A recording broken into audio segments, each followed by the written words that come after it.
when we have a mainstream Olympics, I run these sort of alternative mechanical Olympics. At this point, it basically plays out on YouTube with the like buttons, but I continue to hire workers to perform athletic events. After that, I thought it would be sort of fun to use the Childcare platform as an alternative in my own world for kind of basic things. So when my husband, who was at the time my boyfriend, who's sitting in the back of the room with the lovely new cap, I forget how old you were, but whatever your age was on this particular birthday, this was years and years ago, I had hired the same number of Turkers to send him a happy birthday wish. And my idea was like I would spend $3 maybe on a Hallmark card, so wouldn't it be more fun to spend that $3 on Mechanical Turk and have people wish him happy birthday? I made a series of books called A Penny for Your Thoughts, playing with the idea of workers work for pennies. And so I asked for 1 penny for 1 thought, kind of a trade, and then I put these books online with a PDF and some instructions of how you could download and print your own books. And so that, if they wanted to, the workers could have their own handmade books of their own thoughts, which I thought was sort of an interesting way to collectively organize thoughts. More recently, 2 things happened. 1, I had twins. That's pretty life-changing. And 2, I had an opportunity to show some work in a gallery space, which is something that I'd been avoiding doing as an artist for quite a while.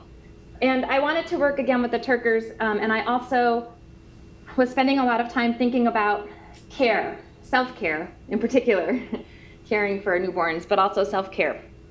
And so I arrived somehow at this project called Mediations on Digital Labor. Basically, I started by asking the Turkers to pause from working. And I paid, I can't remember what I paid. I think I paid 10 cents to do nothing for 1 to 5 minutes. And then I asked for what was it like to do nothing for 1 to 5 minutes. And so to me, this is the most absurd part of the project. I received this Excel document with a listing of what it was like for 60 people to do nothing for 1 to 5 minutes.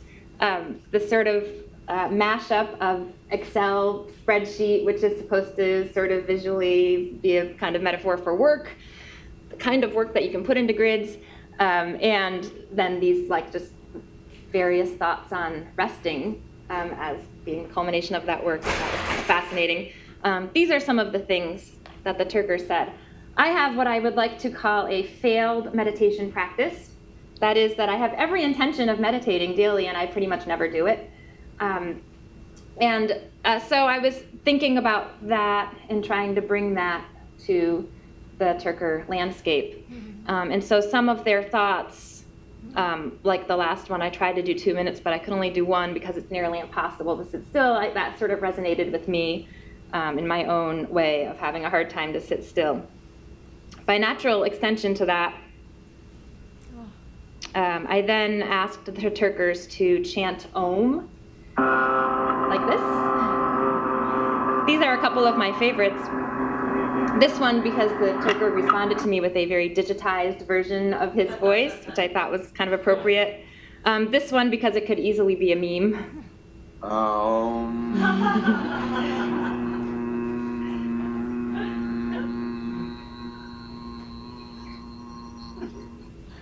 And then, of course, so this is a good representation of what you get when you ask the Turkers for creative projects. In some ways, and sometimes you get very creative, kind of out-of-the-box thinking. Sometimes you get sort of literally exactly what you ask for. I embrace all of that. I think it's all valuable. There is some demographic information. There's a scholar from NYU who did a study, I want to say it was about 2010. It's very hard to arrive at these kinds of numbers, but he came up with roughly 47% US workers on Mechanical Turk and roughly 34% Indian workers on Mechanical Turk, and then the rest is a mishmash of everywhere, right? So it's kind of, you don't know exactly who's working, but we have some ideas. That's also old information at this point in time, but we have some kind of ideas of who's out there and who's contributing. I collected all of this data, and in the gallery I represented it, much of it, in chalk on the floor. I drew the Turkers' thoughts on resting, some of it in big block letters, some of it in small kind of cursive letters. After every quote I included the Turker ID, worker IDs, the only way that I can sort of give credit to who's been doing this work. And my labor, which captures their labor, took me about 50 hours to complete redrawing out their ideas on the floor of the gallery space.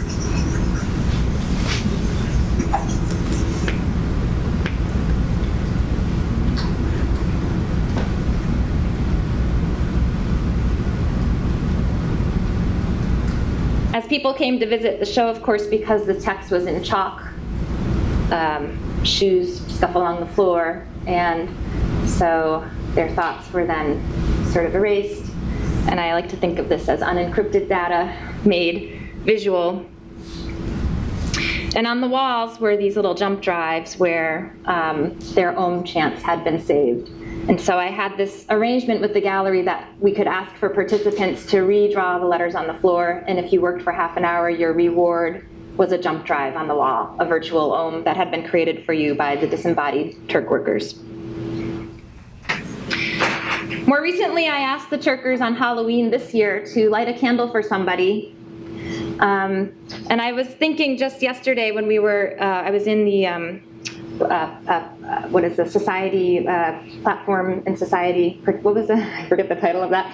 The session yesterday, the first session yesterday. I think Cindy had talked about this idea of creating solidarity projects. And I think of some of this work very loosely as maybe fitting into that idea. For me, it's about kind of the being human part of these digital workers. It's so easy for us to sort of lose the humanness of work when we're hiring people through an online platform and when we don't have faces and we don't have names and we don't see those people. And I say we, but I don't really include myself as a real requester because I feel like my requests are sort of ridiculous and silly and creative and absurd, and the work isn't real work. It's sort of more about touching humanity. But I am a requester and I do pay for hits, right? So I am part of that machine in some ways. So I asked the Turkers to light a candle and remember somebody on the weekend of Halloween and All Souls Day, All Saints Day, All Remembrance Day.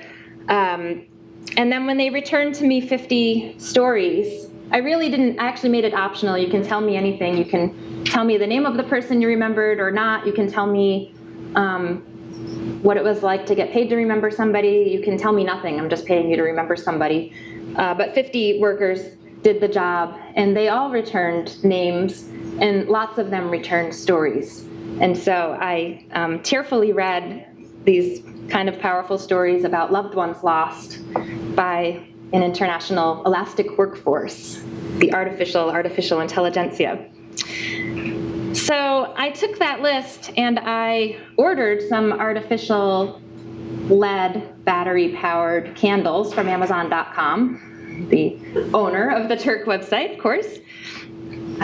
And I had this great plan of hosting a vigil for the Turkers inside an Amazon fulfillment center, a warehouse, essentially. So I reached out to Amazon and said, wouldn't it be great PR for you to have this vigil in your warehouse of the Turkers lost and remembered during this holiday season? Of course, I heard nothing back from Amazon because this is nothing that would generate money, so I don't know. Despite the fact that it would maybe generate some good PR, they didn't seem to be too interested. So I took it upon myself. Coincidentally, this is the time of year when Amazon is hiring for seasonal work. So I went down and I filled out my application, and I was hired as a seasonal associate in an Amazon fulfillment center. And I worked for, essentially I went to the job fair where I had to fill all this out, and I basically took these pictures. No one really paid attention. The only people that paid attention to me doing this was my fellow applicants. And then I actually got to the warehouse on the first day of the job, and it was very clear that I wasn't going to get a camera in there. No photos, no cameras, no cell phones. So I started to think more about advocating for digital laborers. This summer, the FTC held a workshop on the sharing economy, and there was an online forum where you could give your voice, your opinion about working in the shared economy. And so I did hire Turkers to go do that. I put a hit on Mechanical Turk to go and advocate for yourself. So I paid the Turkers to do that work because I wanted them to do that. And so, I got a lot of responses. I asked them to copy their response and give it to me as well so I could see what they were writing. And from that, I had some information about how the Turkers felt about working on Mechanical Turk and the types of things they shared with the FTC. And so for this conference, and I know I'm at my time, I will share this so very quickly. I hosted a survey recently about what would your dream job site look like? What are the important dimensions of your dream job site? This was my favorite open-ended question answer. One of the Turkers wrote, "The right to call myself employed," and I thought that's just so incredibly powerful. I'll stay on that slide for a second because I see people taking pictures of it. It really is an incredible response. It's like, I wouldn't even dream of writing that, but it's perfect. So, some of the things that I asked actually are in quite nice alignment with some of the things that Trevor shared, his sort of principles for kind of good digital labor, and also some of what Annette Mulberg shared, her ideas for good digital labor. So it seems like we're in alignment in terms of what we think probably would make for good digital labor. And I asked these questions to the Turkers. How important are these things to you? It's actually hard for me to see on my screen because it's smaller, but having it be a fun experience, learning new skills. Learning new skills seems to sort of integrate with the idea of job training, communication between the platform owners, communication between vendors, right? These are, I think, important ideas, and the Turkers seem to sort of agree in some dimensions that these are important ideas.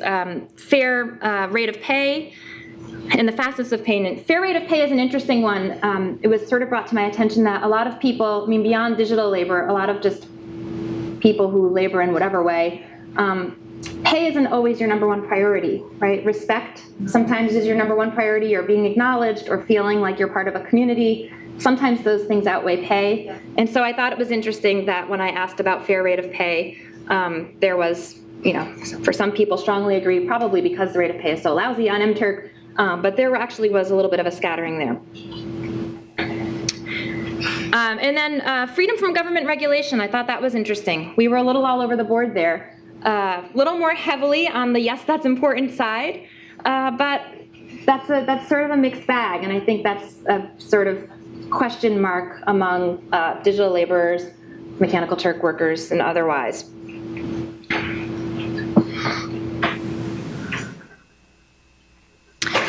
And then finally, the sense of owning your own brand and mutual respect.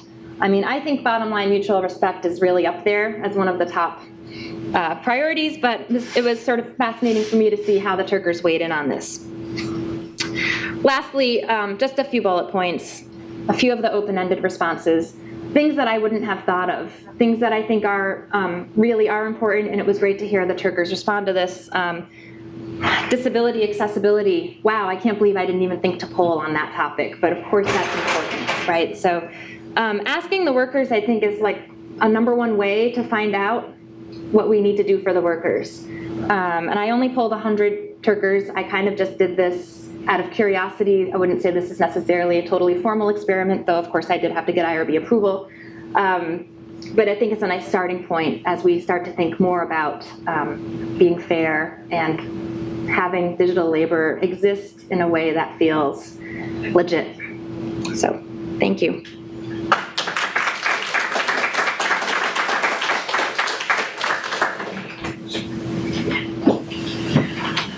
Okay, thank you so much. As we come up, if anybody wants to come closer, that would be great. Prepare yourselves for more of a conversation in a minute.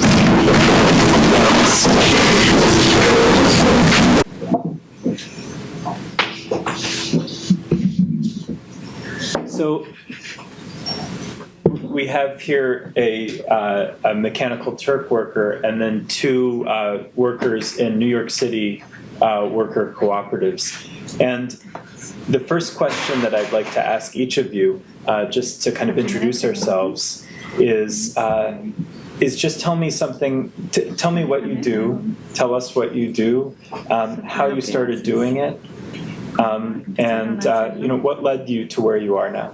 And your name, and we'll begin with Karla. Hi, my name is Karla Morales. Hi, my name is Karla Morales. I'm married. I have 3 daughters, and I work with Beyond Care. I speak Spanish. I speak Spanish because it's my first language, and I feel more comfortable and I explain very well. Okay. Okay. Yo estoy trabajando con Beyond Care. Pertenezco a la cooperativa en el 2013, pero está fundada desde el 2008. Damos cuidado de niño, servicio de cuidado de niño profesional. Estamos preparadas, tenemos un CPR, tenemos clases de desarrollo infantil, terapia física y clases de nutrición, clases de canto, clases de arte, crafts. Okay? Yeah, my name is Karla. I'm working with Beyond Care. I've been part of Beyond Care since 2013. Although the cooperative has been around since 2008, we provide professional childcare services, and we have a lot of trainings. We have CPR trainings, child development trainings, singing trainings, Terapia ocupacional. empathetic therapy trainings, all sorts of trainings. I hope I didn't miss any. So we are very professional in our work. Okay, la cooperativa empezó con 19 mujeres. Se estableció en junio de 2008. Ahora actualmente somos 33 miembros y tenemos 10 miembros prospectivas que están preparándose, que están tomando todos sus entrenamientos para ofrecer un servicio de calidad. The cooperative started with 19 women, and now we are 33 women, and we have 10 members in trainings that are getting all the trainings to be able to offer the quality service. And how you got there personally? Maybe How you got there. Okay. Yo llegué a Beyond Care porque anteriormente yo había participado en una asociación, tal vez muchos conocen DWU, que es una asociación de domésticas unidas. Yo estaba preparada, había tomado clases de leyes de trabajadoras domésticas de Nueva York. Sabía que había muchos derechos, tenía muchos derechos como mis días de enfermedad, mis días de vacaciones, los días feriados, los holidays, los días feriados. Entonces yo trabajaba por mi cuenta. Yo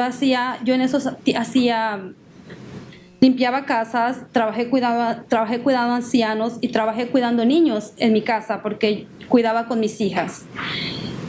Entonces, cuando yo tenía toda esa información conmigo, yo quería hacerla que me la respetaran mis empleadores, pero ellos decían, no, tú no tienes derecho. Yo decía, sí, yo tengo mis derechos, pero yo no podía siempre estar peleando con mi cliente o con mi patrón diciendo, sí, yo tengo el derecho, yo me enfermé, tú me tienes que pagar. Siempre era una constante pelea y siempre era, no, yo no tengo dinero en este momento, no tengo tiempo, no podemos hablar. Entonces yo me informé de Beyond Care, que era una organización de mujeres. Yo entré, sorry. Before I was associated with DWU, which I think now is that National Domestic Workers Alliance. I learned about all the rights that correspond to domestic workers, holidays, sick leaves, and so on. And at that time I worked as an independent worker in cleaning, elder care, I did childcare work, and I wanted to get the respect that I deserved and the rights that I deserved, but it was really hard. The client did not respect me and the rights. I had to negotiate with them, but it was a constant fight, and they didn't want to. They kept saying that there was no time or no money to give me my benefits. Okay.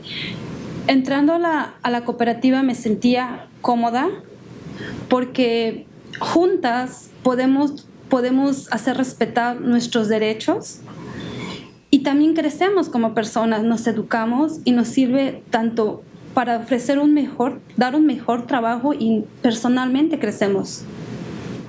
Okay, entering into the co-op, I felt really comfortable. Together we can make our rights be respected, and we can also grow personally and yes, as people. Yeah.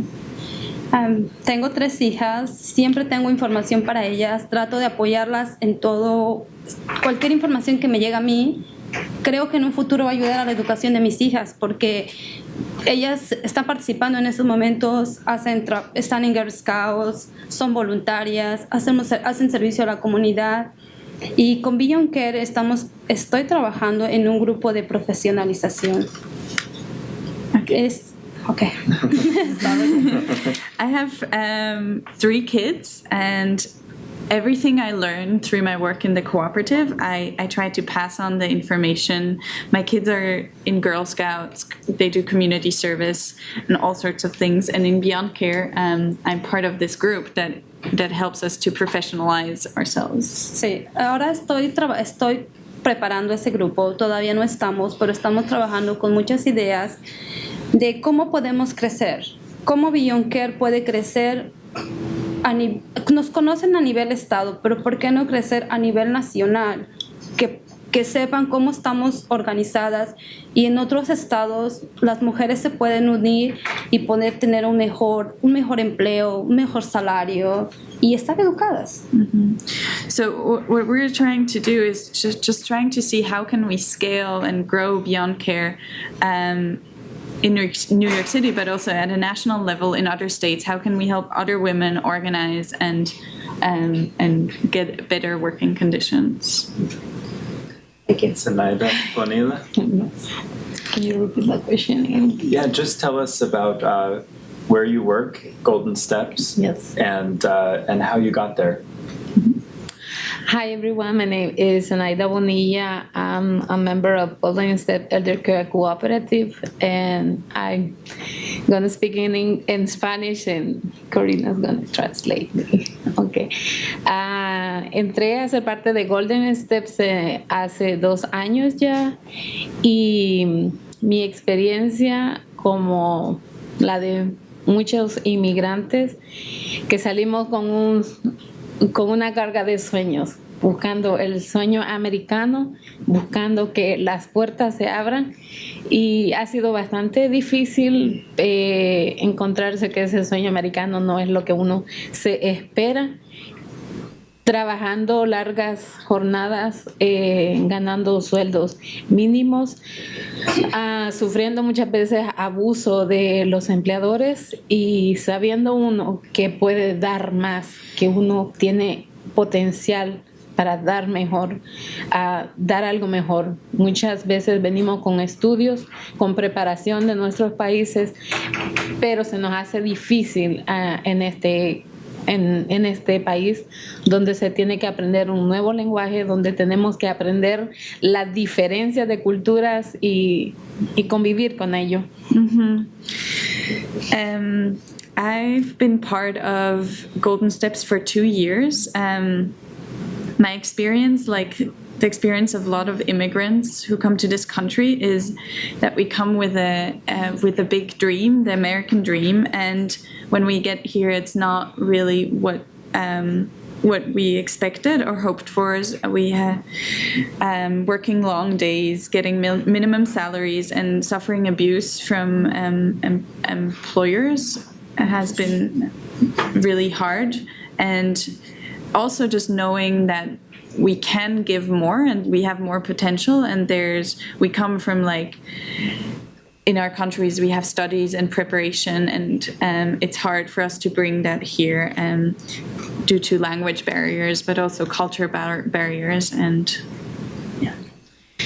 Para mí, había escuchado hablar de las cooperativas, me gustaba cómo estaba funcionando, cómo era el funcionamiento, y cuando Golden Steps hizo el Open House, yo fui a aplicar Me hicieron una serie de preguntas y me empezaron a dar unos entrenamientos para ser parte, donde se iba a estar viendo si realmente yo tenía el deseo de pertenecer, donde iba a tomar entrenamientos referente al trabajo que se iba a ofrecer, que es companion care a las personas de la tercera edad.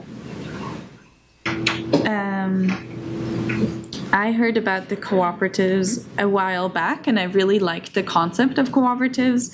When Golden Steps had an open house, I went and applied, and I got a lot of interview questions and a lot of trainings where I learned things related to companion care to elderly people, and yeah. En lo personal, tuve la experiencia de cuidar a mi padre en una etapa bastante avanzada de cáncer y no pensé que una experiencia desagradable como ver morir a tu papá de cáncer me iba a preparar para trabajar en esta área. Y hay muchos trabajadores y nosotros ofrecemos esa calidad de servicio porque nosotros somos los dueños del negocio y queremos que nuestros clientes estén felices y también queremos que se nos respete porque ofrecemos un trabajo de calidad. Muchas tenemos estudios, yo estudié 1 año de enfermería en mi país y esos conocimientos que ya uno trae los puede aplicar y las experiencias también vividas se pueden compartir con esas personas que están necesitando de una buena cuidadora que sepa sus necesidades, que les sepa entender. Y para mí es un placer ayudar a las personas de la tercera edad porque casi nosotros no pensamos cuando lleguemos a ese momento de la tercera edad quién nos va a cuidar. Entonces, el hacerlo para mí hoy con ese deseo y con esa compasión, espero que así me cuiden a mí cuando se llegue el tiempo de que yo necesite a alguien que también me cuide. On a personal note, I cared for my dad who had cancer and died of cancer, and I never thought that such an uncomfortable experience would make me so passionate about this work of caring for other people. There are lots of workers doing this work. What is special about us is that we are owners of our business, so we really care about giving our best, and we also bring a lot of experience. I studied a year of nursing, and I also have my personal experience that I really bring to my work, and for me, it's a huge pleasure helping elderly people, and I keep thinking that one day I will also need care, and I hope that people care for me the way I care for others now. Thank you. Zenayda also has wonderful earrings. I love my worker co-op. So Christy Milland was at the last conference as well. Tell us about what you're doing now and how you got to where you are. So I have been a digital entrepreneur for basically the entire time the internet has been public. I have always found a way to make a living. And then 9/11, the recession, I live in Canada, we were hit. And things started going down, so I started looking for real life employment. I worked for some tech companies, having an education behind me in tech. It just wasn't comfortable. I found a lack of freedom in speech, a lack of freedom in action. I'm not one to take well to these things. So when my daughter's babysitter went and got a real job, I decided to start a daycare. So I was doing childcare as well, which was a wonderful experience. I did it for 10 years, but the internet still called. So I still did some work online. And I came along in 2005, an article in Salon about Amazon Mechanical Turk. I thought it was an experiment. It was something new to try. What is this new venture? What is online work? And to that point, it had been individual or team, but sort of higher level work, expectations of skills, knowledge technologically. So this venture of simplicity, of the first task was 3 images of an address. And it said which one essentially is the front door. And you chose, and you got 3 cents. And actually that wasn't bad because you could click pretty quickly. And so you could do about $18 an hour, which back then for me, American dollars, our Canadian dollar wasn't good. That was like 25 or something. So it was really good pay. So I've done that for 10 years. And in 2010, my husband lost his job. He was laid off at a very large Fortune 500 company, although he didn't have a great job there. Like, we're talking blue collar work, but he was without a job for 2 years. And so I realized Mechanical Turk must be my full-time job, which was frightening, but I made it work. And making it work could be 17-hour days, 7 days a week. If there was work, you do it.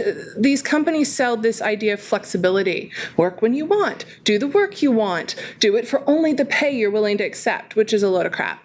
If you're feeding children, you will do everything and anything to do so. You know, I live in Toronto, and the cost of living is equivalent to New York.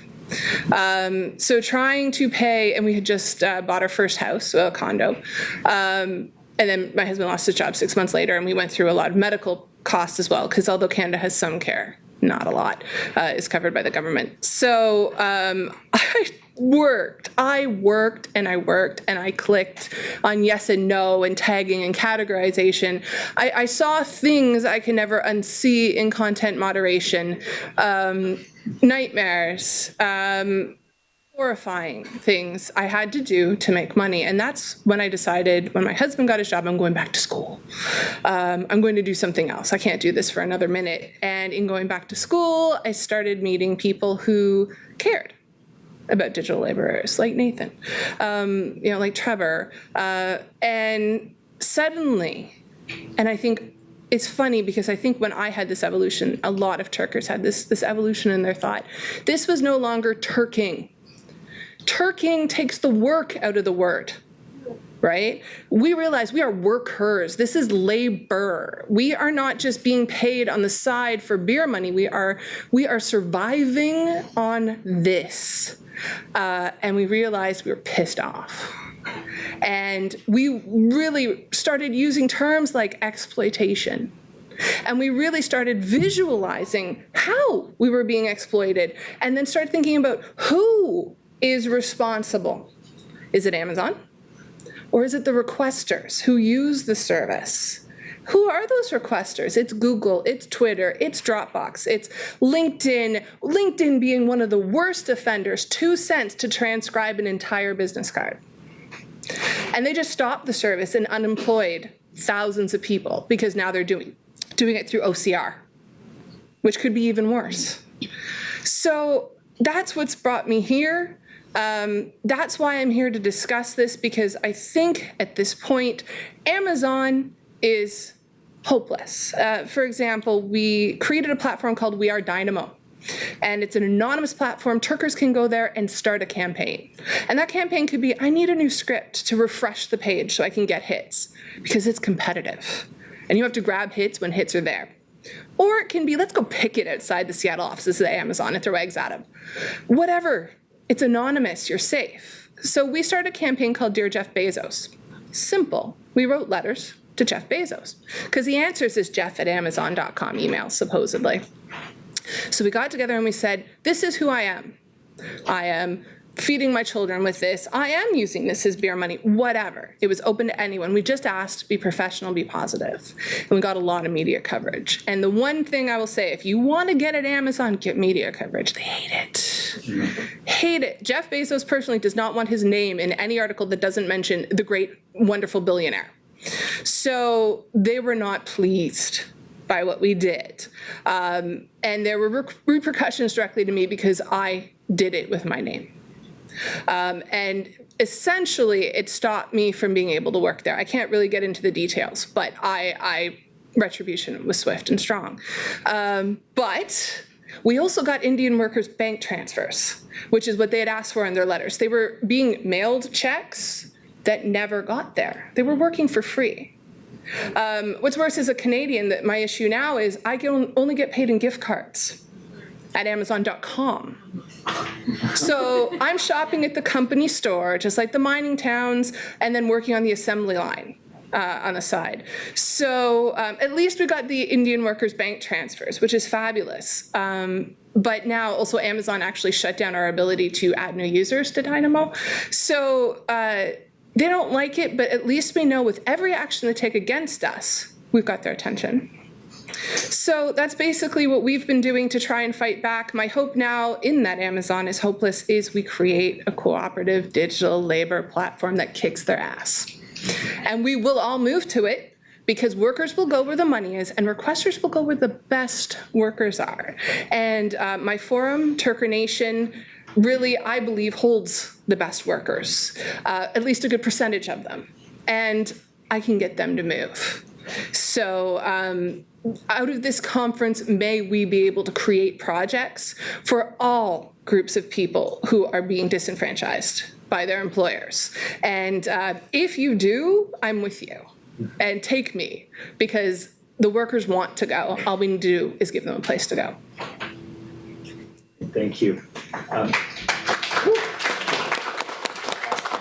Yes.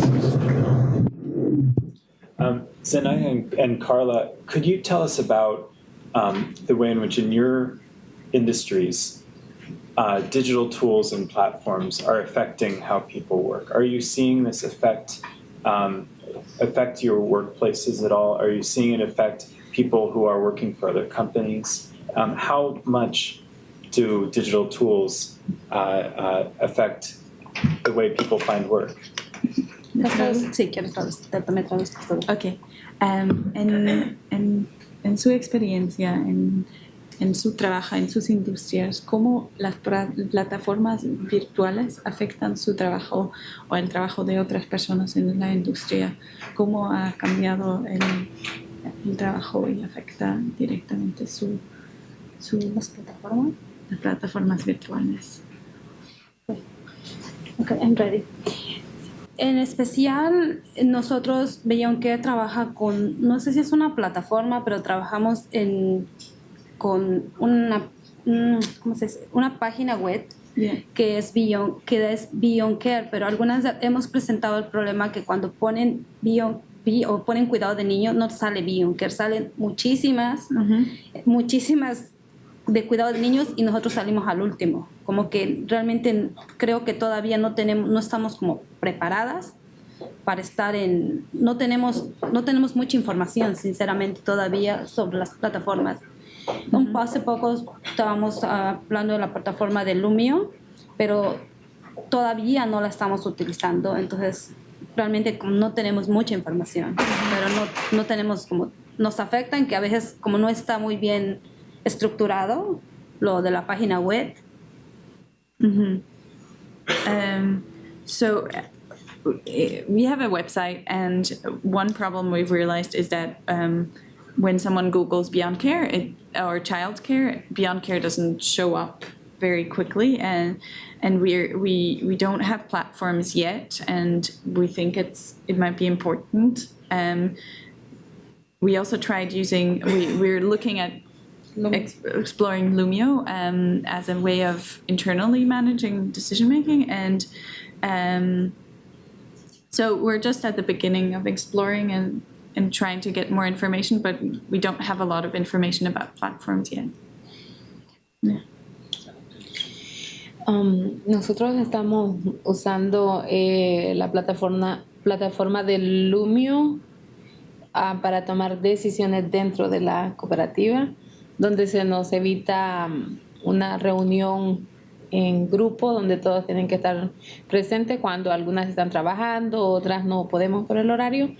Entonces esto nos facilita a nosotros tomar decisiones como grupo, como cooperativa.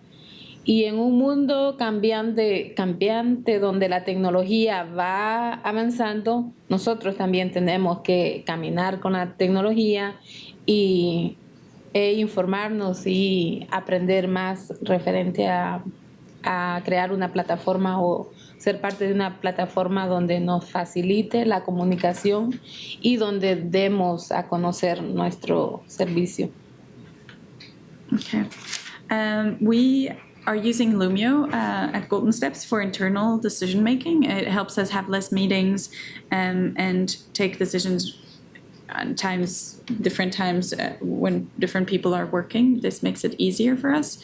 In a world where technology is really advancing quickly, it's important for us to start using that technology. And on the one hand, for internal decision making. On the other hand, we have to start using it to market ourselves as well.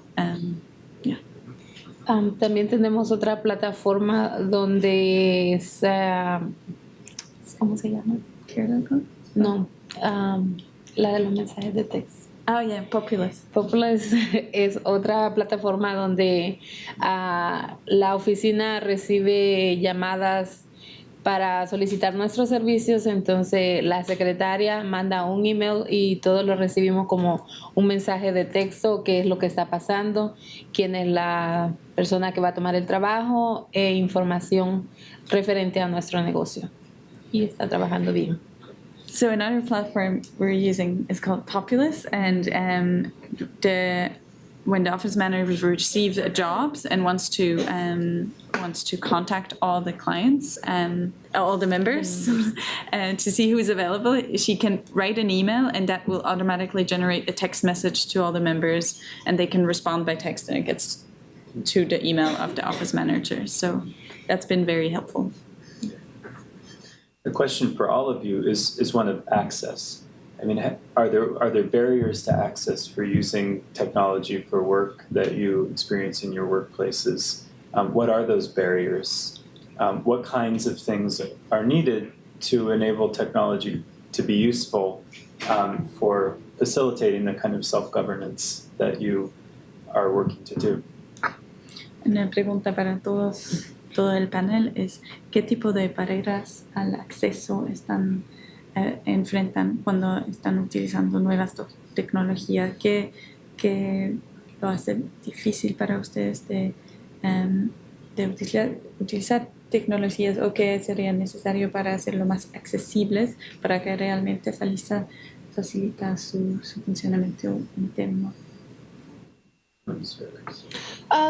I think as far as access, a lot of people who would benefit from crowd work, as it stands today, don't have the technology to access it. So even in the US and in Canada, people who potentially are underemployed or unemployed or potentially disabled are unable to access either they don't own the right kind of computer. You cannot Turk on a mobile phone.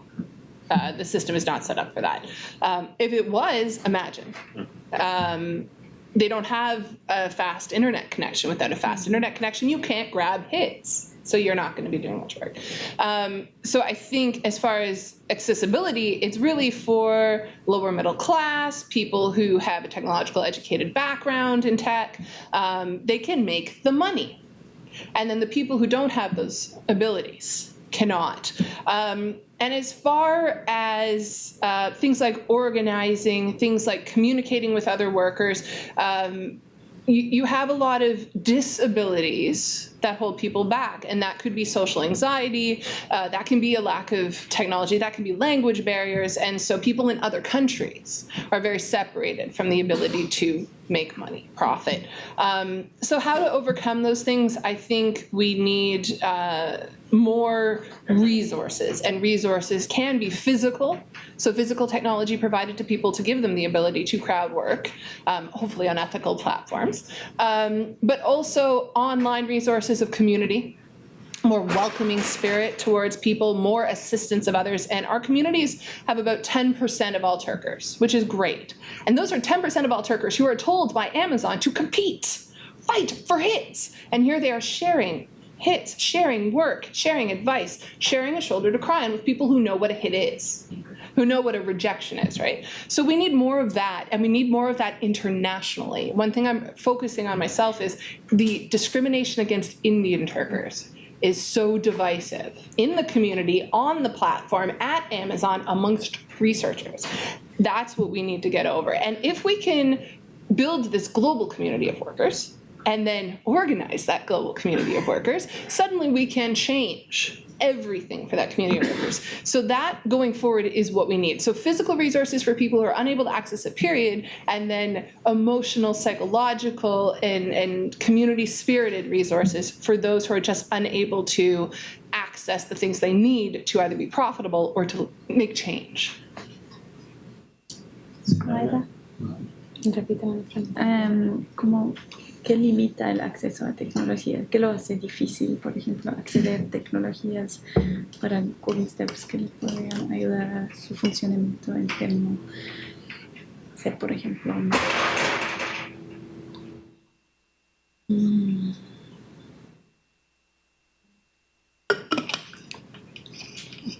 Puede ser que no hemos encontrado una plataforma apropiada que realmente nos ayude. Hemos encontrado a lo mejor, puedo decir care.com, sí. donde como estamos pagando una membresía para buscar posibles clientes, pero a veces estás pagando para nada, entonces no es una plataforma que te garantiza, no sé, a lo mejor eso puede ser. O en el mercado hay muchas cosas que se pueden usar, pero donde buscan su propio beneficio y no está como de la mano ayudarse uno al otro. So one of the experiences we had, I want to mention, is care.com, which is basically connects care workers with care clients, people looking for care. And we've been paying a membership on care.com as a cooperative, and it's been really hard for us to access clients as a cooperative. And the membership doesn't guarantee us anything in a way, so that's hard. And in the market there are a lot of platforms, but they often have their own, they're looking for their own benefits and aren't really providing us with a solution that is useful. ¿Sí? Sí. Repíteme la pregunta ya. Yo creo que sé, pero repíteme la pregunta. Acceso a la tecnología, que son barreras entre el acceso. Lo hemos presentado. El grupo de nosotros somos ahorita 33. Realmente muchas de mis compañeras necesitan más ayuda con la tecnología, porque ha sido difícil para nosotras, como conocemos Lumio, pero no lo hemos tratado porque no participamos todas. Entonces, para tomar una decisión siempre lo hacemos como presentes cuando tenemos una reunión. Realmente creo que por parte de nosotras nos hace falta más participación, educación y que tengamos más información sobre qué es una plataforma, cómo usarla, practicarla, usarla, porque realmente sabemos, pero no la estamos usando. Y pues sí, si hubiera una app que nos ayudara, yo creo que sería buenísimo para nosotras, para que nos conocieran en otros estados, en otros condados o en otros estados, porque realmente trabajamos mayormente en Brooklyn. Okay. So a lot of my colleagues really need help with technology, and another issue we face is often that due to that there's not enough participation to get these online platforms going. So we need more participation, more information, more opportunities to practice on different online platforms, and also just get more information about the potential of those online platforms. And if we have this assistance, then it would be amazing for us to grow and scale in the whole US. So. Great. I want to open it up for a broader conversation. So be thinking of questions. One last question I'd like to ask kind of connects to Xtine's presentation where she shared some of the responses that Turkers had to questions about what values should be built into a platform. As we're talking about cooperative platforms, good labor standards on online platforms, what would be at the top of your list for what you would want to build in? What are the values that really matter most to you about a labor platform that helps you find work, that helps you govern yourselves? Entonces, estamos hablando de plataformas que pueden ser en manos de los trabajadores. ¿Y qué sería al tope de la lista de los valores que tendría que tener una plataforma así para ustedes? ¿Qué es el valor principal que tiene que incorporar una plataforma para que se sintieran bien en esta plataforma?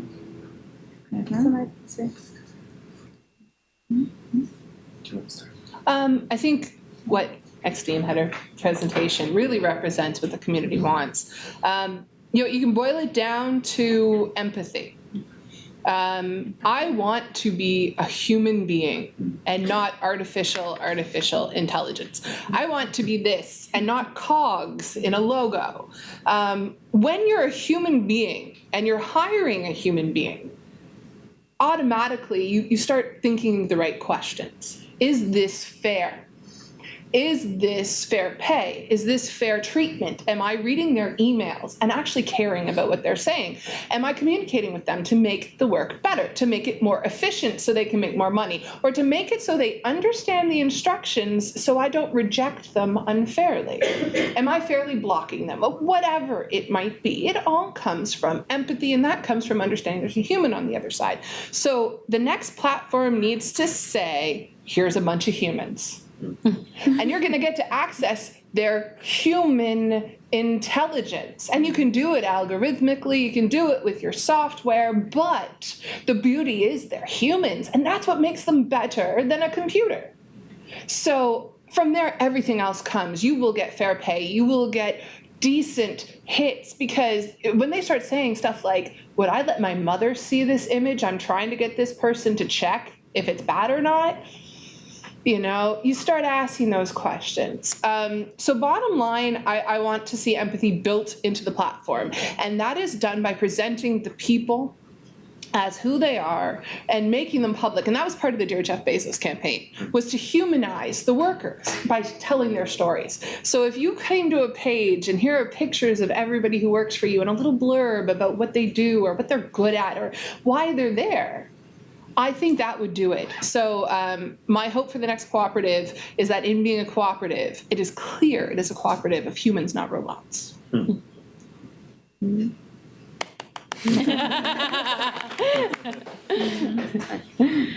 Dale, Karla. Repite la pregunta, yo estoy segura de lo que quiere decir. Que si se imaginan una plataforma que es estructurada como una cooperativa en manos de los trabajadores, ¿qué valores tendría que tener esta plataforma? Bueno, que sería excelente, creo yo, que tuviera una plataforma creada por los trabajadores, porque realmente no existiría el abuso que hay por parte de las plataformas ya existentes, que tienes que pagar o cobran mucho y te quedas con poco cuando tú te asocias a esas plataformas, cuando tú trabajas para ellos. Entonces, si nosotros fuéramos dueños de la plataforma, sería excelente, porque podríamos mostrar lo que somos. Y yo creo que una de las principales lo que sería es que tendríamos que ser honestos, como ser honestidad y ser transparentes, que es lo que queremos, para que crezcamos todos, porque esto es para una oportunidad para todos, pero que todos seamos honestos. It would be excellent to have a platform that is really owned by the workers, and if we are owners of the platform, we could go against the exploitation or the extraction that happens from existing platforms, and really the money could go to the workers, and we could it would be more fair. And the most important values for me would be in such a platform would be honesty amongst all the owners and transparency in the platform. You want to answer? Ok, a mí se me vienen dos palabras a la mente y es cooperativismo, donde trabajamos juntos, donde ofrecemos juntos, donde nos referimos uno al otro entre cooperativas. Y la otra palabra que se me viene es calidad, porque somos los dueños, estamos ofreciendo calidad de servicio y esas son para mí es lo que me gustaría que se reflejara, ya que juntos, unidos, podemos lograr mucho más y la calidad pues del servicio, ese sello que de garantía que esté ahí con lo que nosotros ofrecemos. So I can think of two words. The first word is cooperativism, like really working together and cooperating between cooperatives and will be necessary to make that work. And the other one is quality. As owners, we want to be offering the best quality service, and together we can achieve a lot, but we really have to guarantee a quality standard and make that a label of our work. Great, thank you. Let's open up the conversation further. Who has questions or comments? Yes? Yep. Peter. So I really like this last round in particular, on the question of what values are requested. And I was wondering, I mean, empathy and honesty and transparency, for example, are not what we find in most of the physical cooperations that are out there, where people meet face to face. So it's a quality that I think needs to be newly created or taken over from existing co-ops where they achieve that, worker co-ops and so on. And the internet platforms tend to be very anonymous, and they're almost there to create anonymity. So I'm really wondering how to do this in a sense, in a way, well, yeah, that brings this human touch to the people who interact there. I mean, you see it in forums, even people who are very like-minded start attacking each other in a crazy way, in a impolite way, when it comes to the internet, when it comes without face-to-face contact. So I'm really wondering how can we achieve this? And my question would be, could you imagine that there could be around those values, could we be able to create a movement where the different stakeholders really get together, also in physical conferences like this or smaller meetings, but get together and really discuss how can we achieve this, and then make a movement out of this so that we reach a scale that such a platform actually can exist financially sustainably, and also provide enough offer and demand for everybody to participate to really find the offer. So do you think this movement could be possible, or really you around in your community, would you say you would be open to join them? Well, one piece of that question I think is important is actually hearing about the experiences of transparency within your workplaces right now, and how that can be expanded to future efforts. Does that help? Okay. Yeah.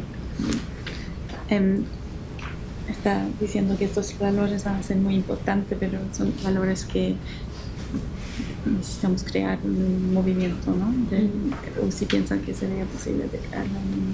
Entonces, Nathan me está preguntando cómo es su experiencia ahora de los valores de transparencia, honestidad y cooperativismo en sus cooperativas. ¿Cómo están viviendo estos valores? Para después poder crear un movimiento más grande, empezando. And what values? Yeah, okay.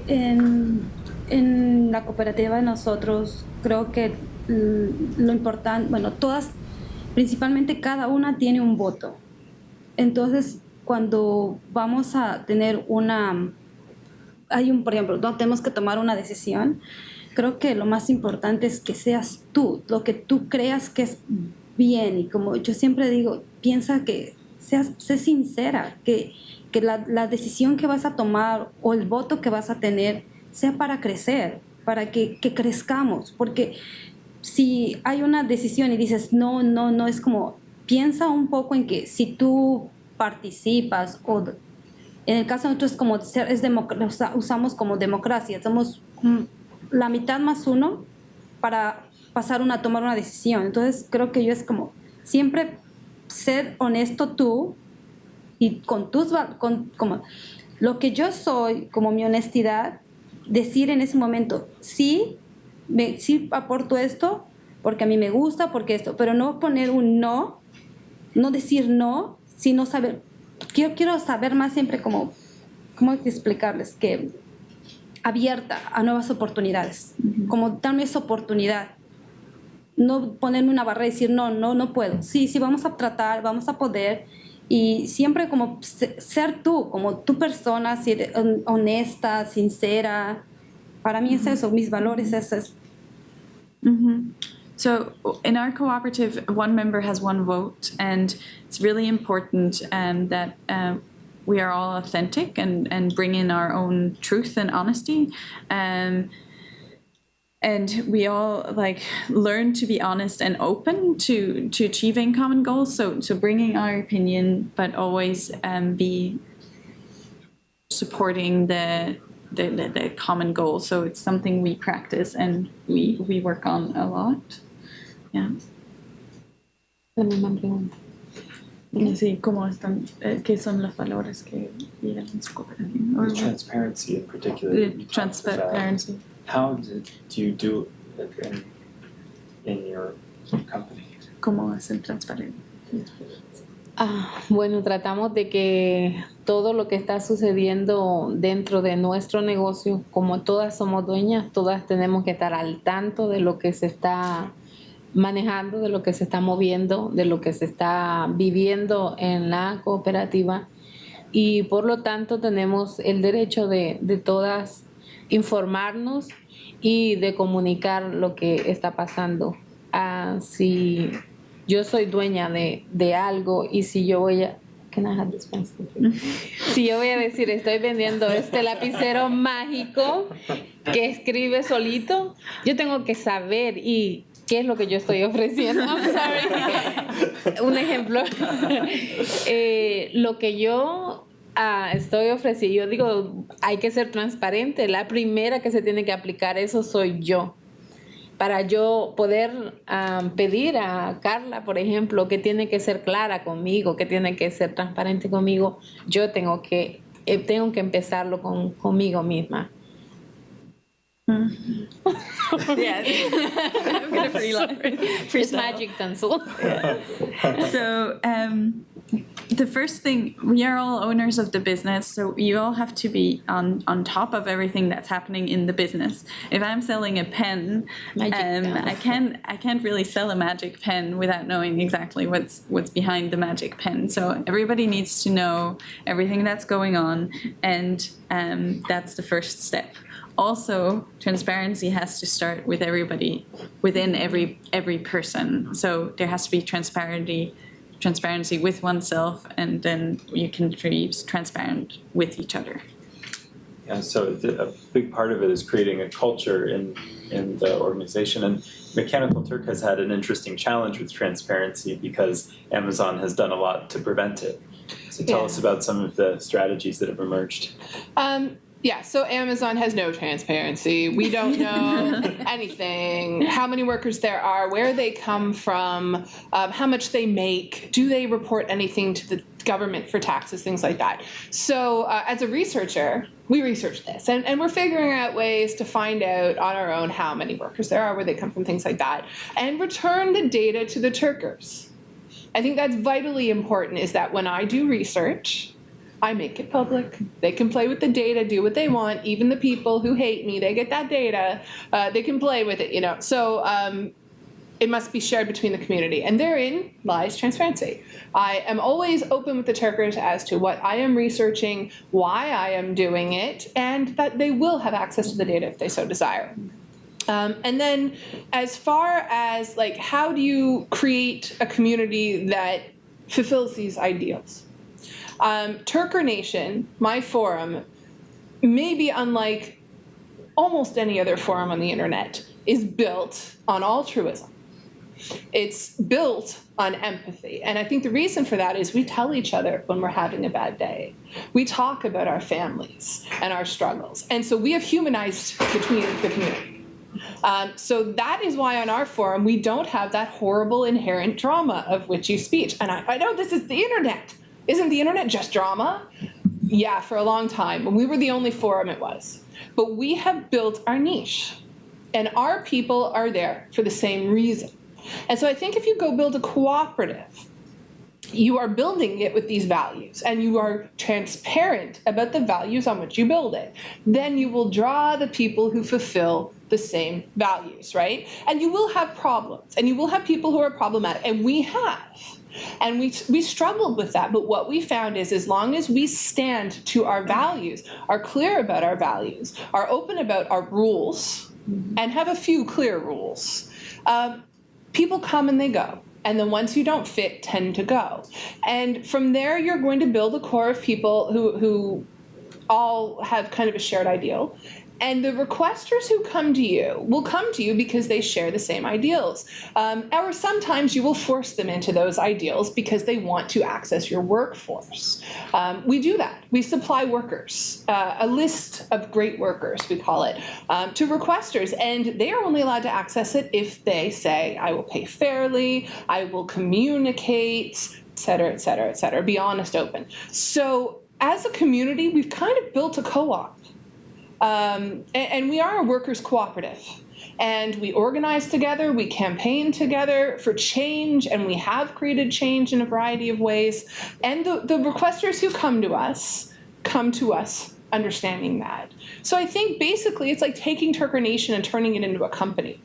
And people will support it. The workers will support it and the requesters will support it. So if Turker Nation so far, we actually recently had to start self-funding for server space and things like that.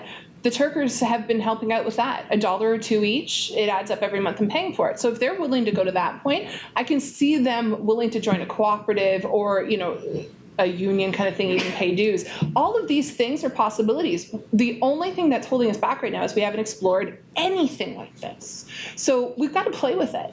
We've got to try it and see what works and find out what doesn't, because honestly, this is such a different kind of labor and a different kind of worker. So we only know what works in the cooperatives here, which is great to build on, and then in traditional work in corporations. And if we take those ideas and then experiment, then I think we can figure out ways to do it. But without literally, putting the rats in the maze to see where they end up, you really can't know.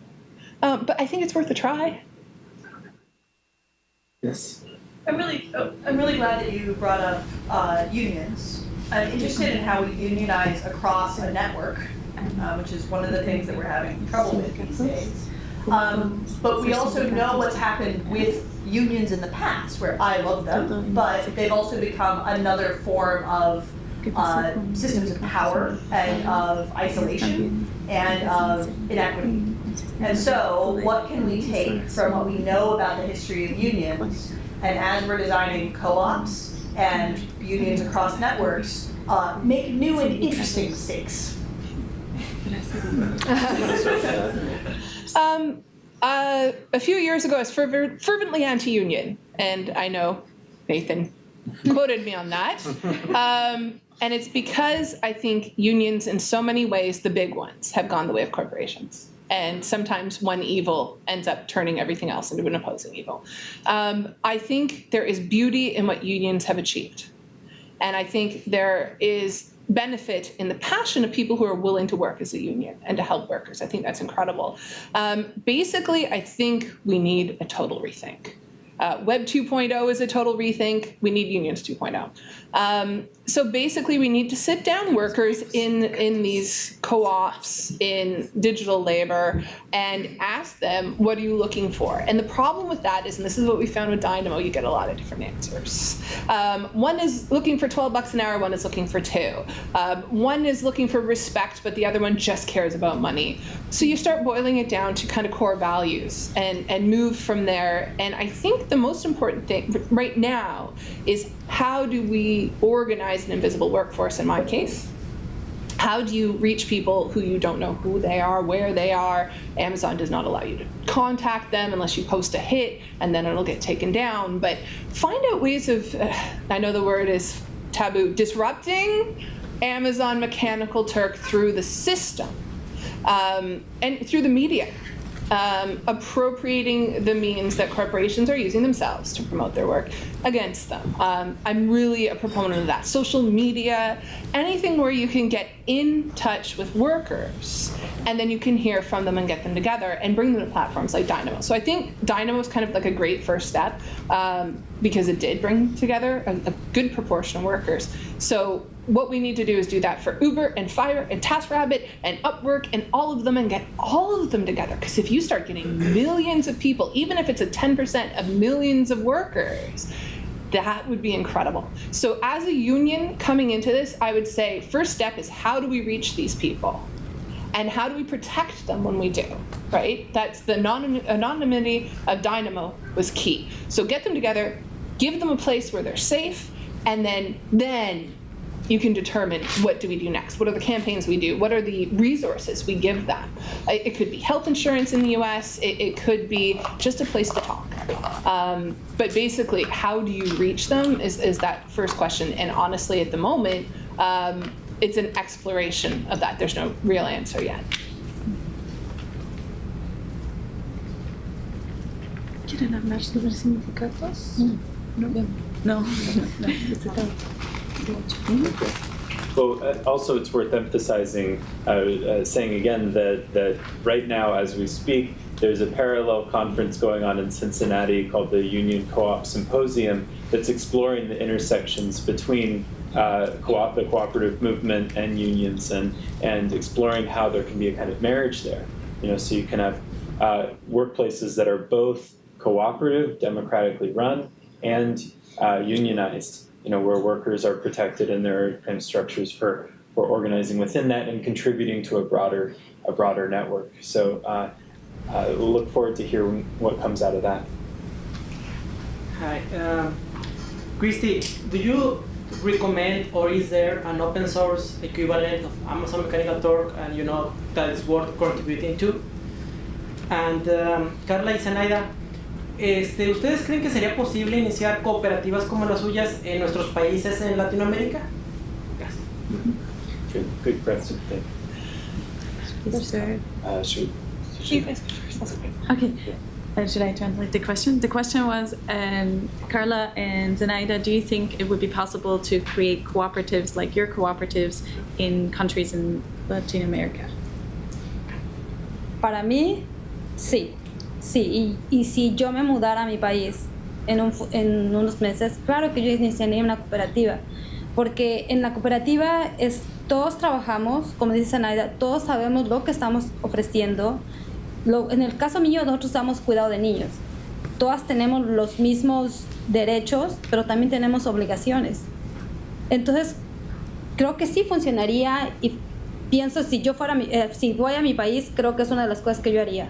A empezar a educar a la gente sobre el cooperativismo y así poder crecer, y yo creo que funcionaría para mí.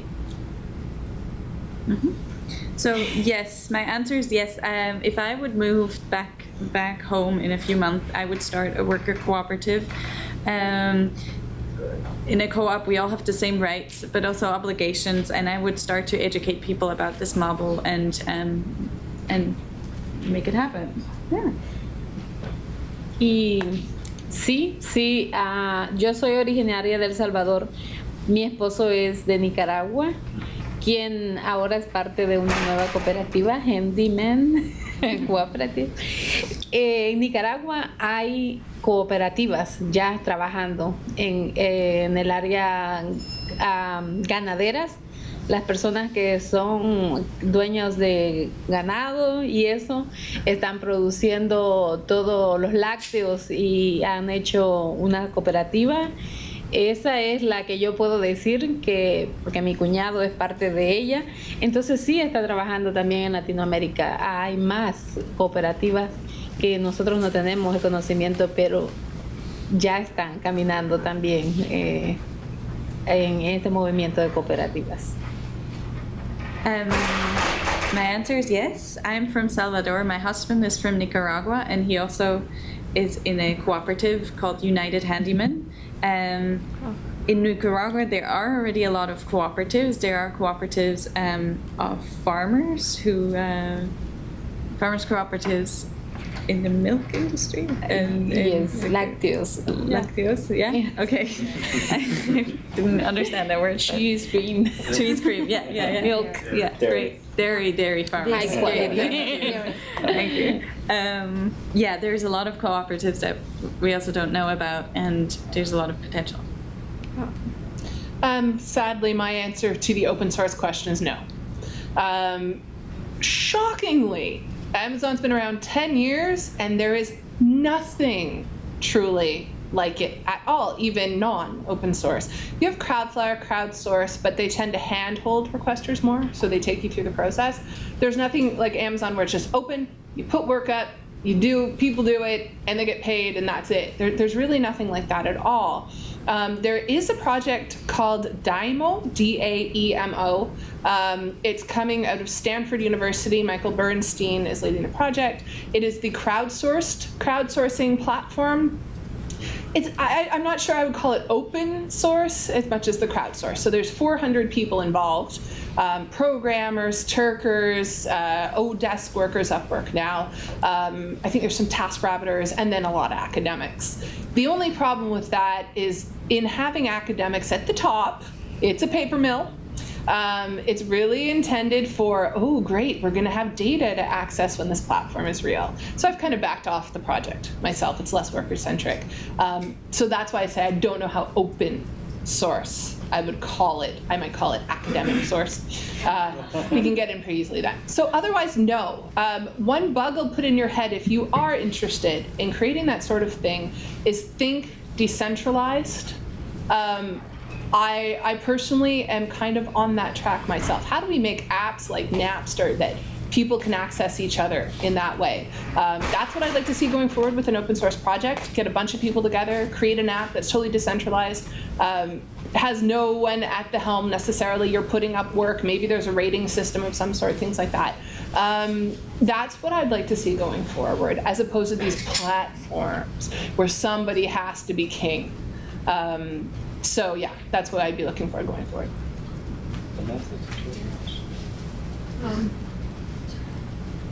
Hello. My name is Annette, and I'm working for a trade union in Germany, the United Services Union, and we also organize people in healthcare and but not yet in co-ops. Luckily, the need is not as urgent as here, as there is still the healthcare system with stable employment, but also, yes, there is problems, especially with elderly people, very often illegal work, and which is even worse and more complicated. So my question is, do you have any wishes what a trade union could do for you? Does it make sense to you? I was curious, you said in the beginning that you learned something about legal rights. And I think this is basic and really important. And this is something we work on too, to give training. So my question is training an issue in legal rights, also in management skills, in technical skills, habilidades de so gestión, habilidades técnicos que sirven. Yeah, and there is the other question about insurances. La And otra pregunta es do you sobre have- seguros. we have wishes how a framework should be built, a legal, what the ¿Cómo state should podría do.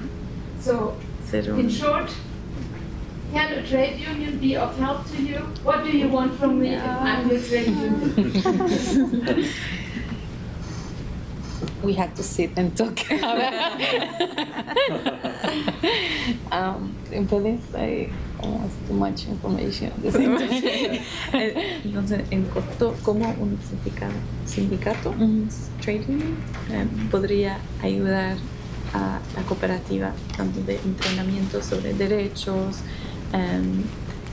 habilidades técnicas, habilidades de gestión, o en términos a seguros de salud, beneficios, todo esto? ¿Cómo podría ser un recurso para cooperativas?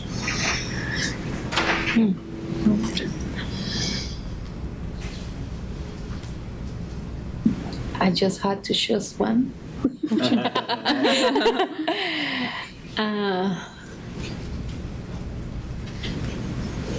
I had to sit with my co-workers, and I mean, it's anything that you can provide me is helping, you know.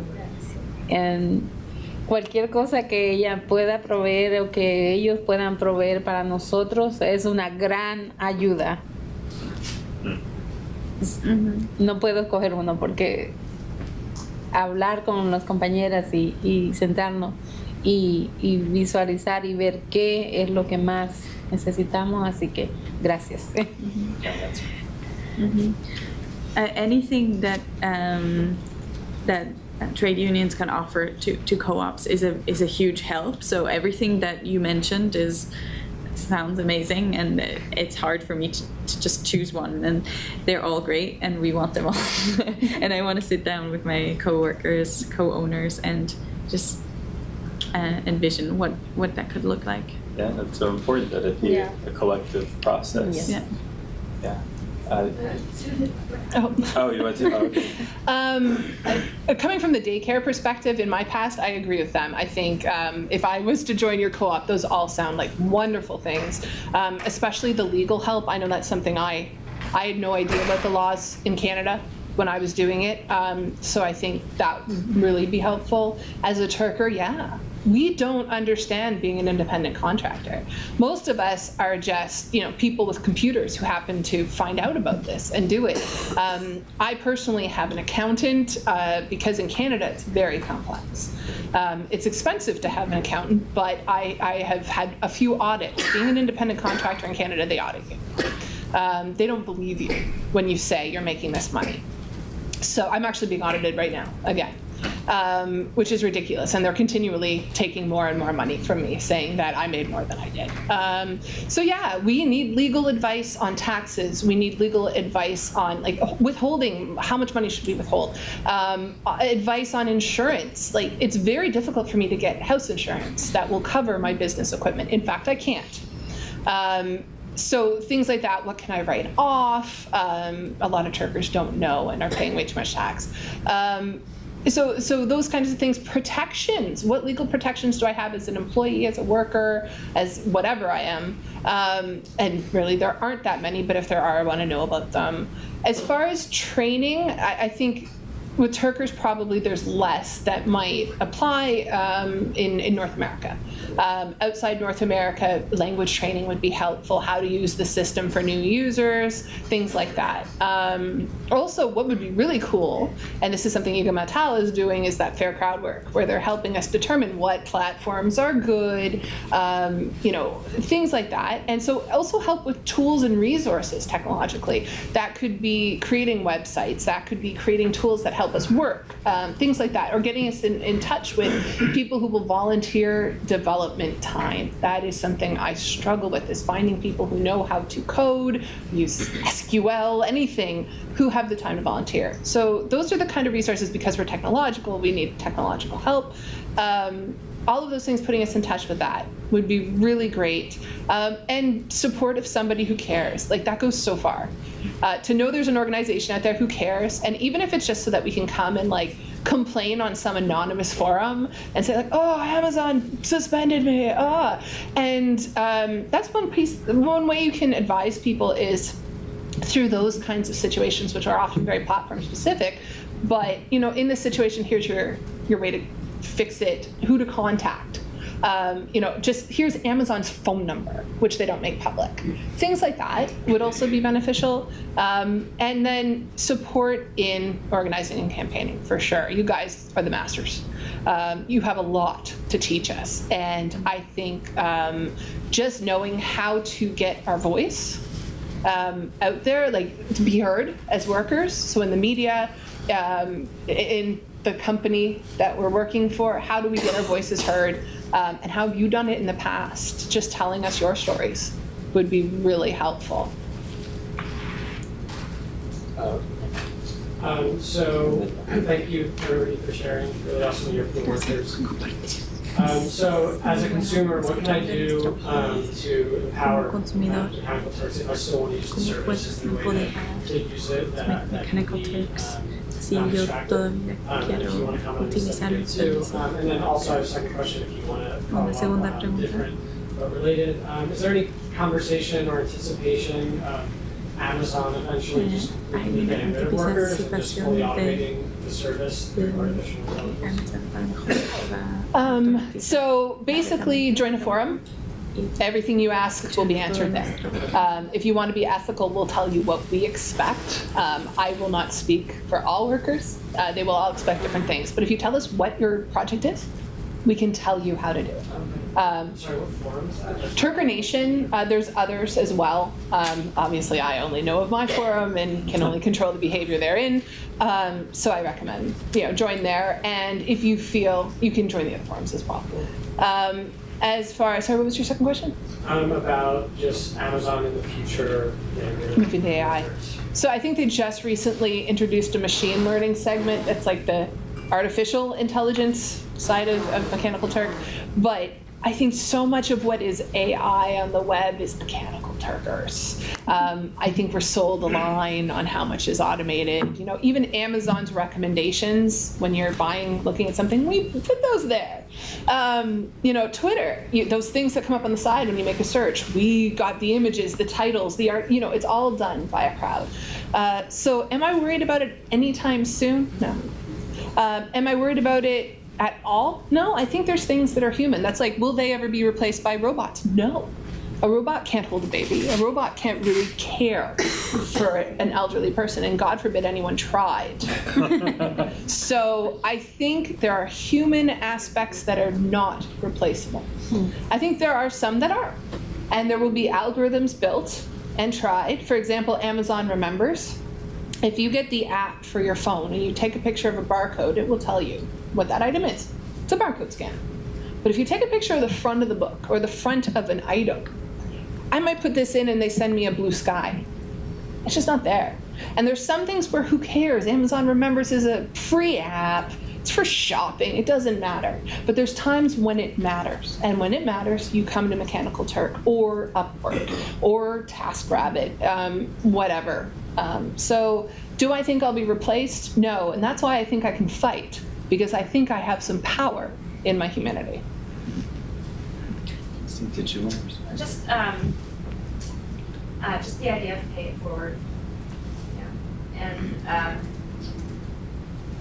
think about using the crowd for tasks that might kind of give them a chance to be creative. I think that's a really nice gesture. And I think you can do it in small ways, and every little bit counts. I think like the idea of like, don't buy a Hallmark card, but ask how many versus I mean, it's a small idea, it's a tiny activity, but if more people did that kind of thing, wouldn't that just be great? As a Turker, wouldn't it be great to have hits that are like, tell somebody I love you? Wouldn't that be awesome? Like if that was your job? And so more people using the system in that way, I think would help to make that system change a little bit. So that's part of my work there as sort of as an artist slash advocate is to introduce the idea of using the system for more sort of human purposes, less cog in the wheel purposes. Just one back, yeah. I have a question specifically for Karla, and that is, for context, I'm from Gaia Host Collective. We're really involved with your incubating period through CFL. I heard you say that you need help optimizing your website for better visibility via search engine. And because we're a hosting company, we have a lot of connections with other marketing co-ops that aren't necessarily in New York and might not necessarily speak Spanish, but I'm wondering if you wanted to open a conversation about arranging it so that you can talk to some of those people and maybe get the help you need. Están trabajando con otras compañías que hacen sitios de podemos hablar para ver cómo podemos hacer una conversación sobre cómo se pueden ayudar. Pues, primero que nada, gracias. Gracias y sí, estamos abiertas a todas las ayudas que podamos tener. Nosotros siempre decimos, sí, vamos a hacerlo, vamos a tratar para ver cómo funciona. Sí, sí me gustaría tener, si alguien nos ayudara o si estaría dispuesta. Yeah, so firstly, thank you so much for the offer, and that we're always open to getting any help with our business, and yeah, eso fue todo. Crecer, como para que eso nos ayude a crecer. For us to grow as a business. I'll come back to the... Okay, thank you. Okay. Other questions? Follow. Okay. Yeah, go ahead. Just on the Amazon Turk thing, is there any talk about changing the name too from mechanical Turk to maybe like human? Wouldn't that be nice? No, Amazon designed it as such. Amazon sells it as such. Amazon has branded that website to make us cogs. And so no, it's racist too, right? It is. It's also based on, the name is based on the original Mechanical Turk from the late 1700s, which actually a media hoax, but it was not. It was meant to be an automaton. It was a human being. But it was actually. Exactly right. what it is. No, it's okay. For the last question. So it's just it's sort of a play on the original Mechanical Turk, and so you can Wikipedia that, and you'll find One very last question to that, because Amazon, the Mechanical Turk, and Elance Orders, they received a Big Brother award in Germany, and it is not a prize to be proud of. So is the issue of self-determination of these privacy rights of workers, is that an issue for you? Yes. So the way this kind of rears its head among Turkers is when they're worker ID. So every worker has a worker ID. It's numbers and letters. It's your Amazon ID. If you go put a review, it's the same ID. It's your private data. It identifies you. And much like you can take Netflix reviews and turn them into a profile of a person at an address, which is frightening, you can do the same with a worker ID. Right. So you can see their reviews, their wish list, what they've purchased, and that can be some things that you don't want public.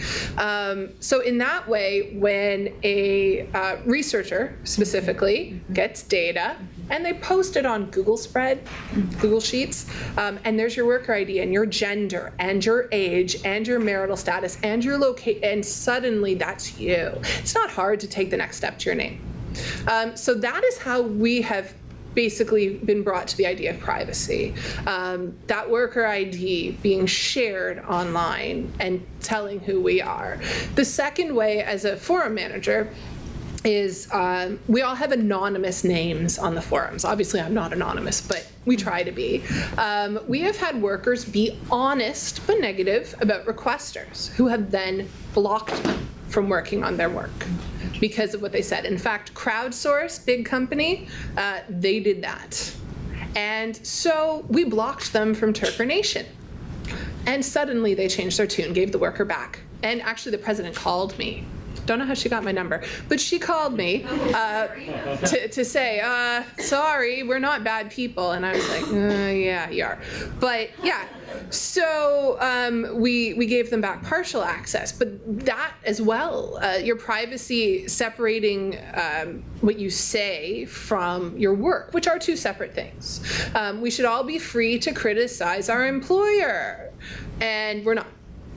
Same thing happens on social media. I've heard people are fired from like Walmart for what they've said on social media. I believe Uber will block drivers for saying bad things on social media. So that's a major issue too, is the privacy of yourself as a worker, the things that you say as a worker, your freedoms to criticize, and your freedom to protect your own demographic information. It's nobody's business knowing I'm a Turker unless I choose to go out and say so, let alone knowing my age and my sexual preference. Yeah, I'll chime in on that just to second what you're saying as someone who's done some research with the Turkers. That Amazon ID really is fragile. I mean, it does hold a lot of it. It holds more information than just that 16-letter alphanumeric, whatever it is, combo. I've actually written into, like IRB applications specifically. I will collect this data, and then I will separate the IDs from any other information. I will let go of the IDs. I don't need to hold on to that. I don't need to make that public. That's not really what I'm in. And so then you have, hopefully purely anonymous information. But, the hope is that people using the system, especially researchers who are making public data, are going to know to do that and behave ethically in that way. And what's funny is when they found out that it wasn't anonymous, they wrote a paper on it and said how we as researchers must protect ourselves with this information.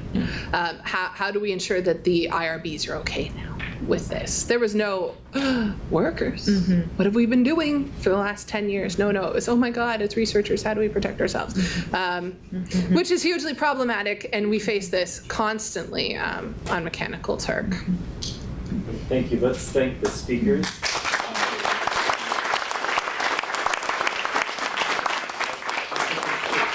the Center for Family Life, who did translation. Yay.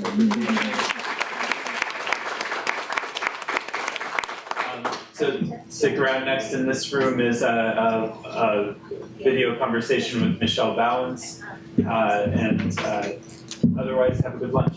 Thank you.